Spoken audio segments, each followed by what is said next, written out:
Auto immune డిసీజెస్కి కారణాలు. మన శరీరంలో రోగనిరోధక వ్యవస్థ అంటే ఇమ్యూన్ సిస్టమ్. ఇది మనకు రక్షణ కవచం లాంటిది. కానీ ఈ వ్యవస్థ తప్పుగా పనిచేస్తే మన శరీరాన్నే శత్రువుగా భావించి దానిపైనే దాడి చేస్తుంది. అదే ఆటో ఇమ్యూన్ డిసీజ్ అంటారు. ఇవి ఎందుకు వస్తాయంటే పలు కారణాలు ఉంటాయి. మొదటగా జెనెటిక్ కారణాలు. అంటే కుటుంబంలో ఎవరికైనా ఇలాంటి వ్యాధులు ఉంటే ప్రమాదం ఎక్కువ. స్ట్రెస్, నిద్రలేమి, పోషకాహార లోపం, వైరల్ లేదా బ్యాక్టీరియల్ ఇన్ఫెక్షన్లు, హార్మోన్ల అసమతుల్యత, మరియు పర్యావరణ కాలుష్యం కూడా ట్రిగ్గర్ అవుతాయి.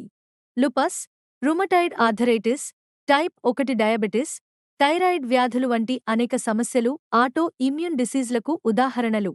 ఇవి పూర్తిగా తగ్గకపోయినా సరైన ఆహారం, ఒత్తిడి నియంత్రణ, రెగ్యులర్ మెడికల్ చెకప్లతో నియంత్రణలో ఉంచవచ్చు. గుర్తుంచుకోండి, శరీరాన్ని అర్థం చేసుకోవడమే ఆరోగ్యానికి మొదటి మెట్టు. ఇలాంటి మరెన్నో ఆసక్తికరమైన సమాచారం కోసం మా ఛానల్ను సబ్స్క్రైబ్ చేసుకోండి.